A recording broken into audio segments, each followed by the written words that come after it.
오늘은 오래간만에 독일 매체의 글을 가져와 봤습니다. 그 제목은 한국 여행, 아시아에 숨겨진 보석. 금일 소개하는 포스트는 독일의 여행 전문 사이트에 올라온 건데요. 주로 유럽 국가들을 다루는 곳인데 이례적으로 우리나라 관련 포스트가 올라왔습니다. 이 포스트는 올 3월 우리나라에서 1일 코로나 확진자가 200~300명 정도 나오던 시기에 발행된 건데요.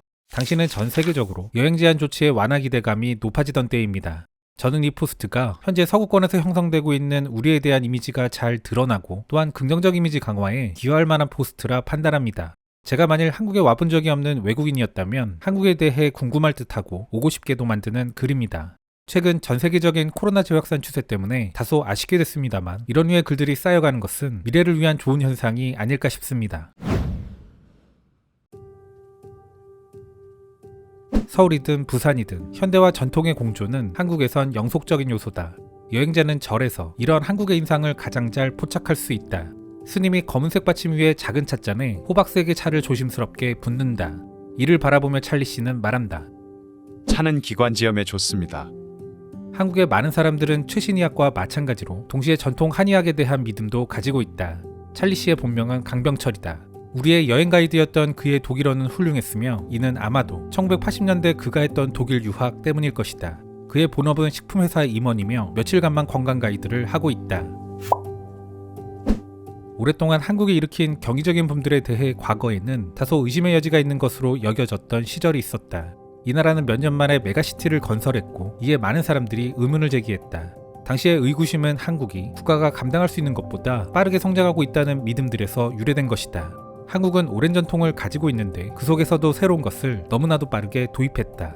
오늘날 한국인들은 모든 것을 가능한 한 최선의 방법으로 컨트롤하려 시도한다. 이 나라는 마치 자신이 실수하는 것을 용납할 수 없어 하는 것 같다. 찰리 씨는 서울에서 버스로 약 1시간 30분 거리에 있는 충청북도 북쪽으로 일행을 데려갔다. 속리산 국립공원 안에 있는 법주사다. 차를 따르는 스님은 그곳에 살고 있으며 이름은 1호다. 우리는 템플스테이 프로그램에 참여하고 있는 불교 사원 중 한 곳인 이곳에서 하룻밤을 보냈다. 절의 게스트하우스에서 머물며 지불하는 비용은 약 50유로다. 사찰은 미니멀하게 장식되어 있는데 침실용 매트 외에는 아무것도 없을 정도다. 아침 6시에 기상해서 저녁은 늦어도 9시에 소등한다. 당신은 공동체의 일원이 됐고 그 규칙을 따라야 한다. 식사 시간은 진지해야 하고 사원의 불상을 향해 절을 해야 하며 신발은 밖에 벗어둬야 한다. 차를 따르는 스님은 50대지만 훨씬 젊어 보인다. 30대 중반의 그는 예전의 삶을 떠났다. 그는 이제 그때 친구들을 만나면 이제 공통점이 별로 없다는 것을 깨닫는다고 말한다. 불교는 종교가 아니라 철학이라 이해된다. 1호 스님은 오늘날은 더 많은 사람들이 답을 찾고 있지만 실제로 자신만의 답을 찾는 사람은 극소수라고 말한다. 예전에 그는 자신을 찾기 위한 여정에 나섰고 해답을 얻었으며 그리고 세상에 대한 집착을 내려놨다. 예전에도 몇 번 한국 관광기를 다룬 기사 등을 소개드린 적이 있는데요. 이를 비롯한 한국 방문기 등에서 공통적으로 발견되는 언급이 전통과 현대의 공존입니다. 고층 빌딩들이 모여있는 반면 북촌 한옥마을 같은 곳이 근처에 있고 대도시에 궁이 있는 모습들이 그들 눈에는 이색적으로 다가오는 것 같습니다. 아울러 동적이면서도 템플스테이처럼 정적인 면이 있다는 언급들도 비교적 자주 봅니다. 거대한 도시 서울은 복잡하다. 이 천만의 도시는 끊임없이 움직이며 잠들지 않는다. 24시간 운영되는 사우나에서는 청소년으로 보이는 일군의 그룹은 물론 비즈니스맨들도 교류한다. 목욕시설은 한국인들의 일상에 녹아있다. 한국인들의 일상에 녹아있는 또 다른 것은 K-팝이다. 홍대를 비롯한 상점들이 가득한 거리에서 흘러나오는 K-팝을 들으면 그 붐을 느낄 수 있다. 한국 팝의 슈퍼스타인 방탄소년단과 블랙핑크는 휴대폰 케이스와 스타일 템플릿으로 어디에나 있다. 홍대 거리에서 만난 10대들은 보행자 전용 구역에서 뮤직비디오에서나 볼만한 안무를 구성하고 춤을 춘다.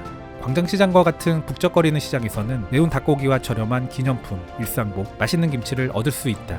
김치는 매우 건강에 좋고 한국에선 거의 모든 식사의 일부로 나오는 발효배추다. 한국에는 이 사이드 디시만을 위한 냉장고가 별도로 있으며 한국의 평범한 가정에는 거의 갖추고 있는 필수품이다. 한국에서 실제로 많이 먹는 클래식한 음식이 비빔밥이다. 이 비빔밥에는 다양한 종류의 야채와 함께 약간의 고기가 곁들여진다. 또한 뜨거운 돌그릇에 제공되는 종류도 있다. 이 음식은 한국의 고전적인 요리지만 고정되지는 않는 특성이 있다. 불고기라고도 하는 다진 쇠고기를 비롯해 항상 추가적인 요소가 그때그때 다르게 많이 제공된다.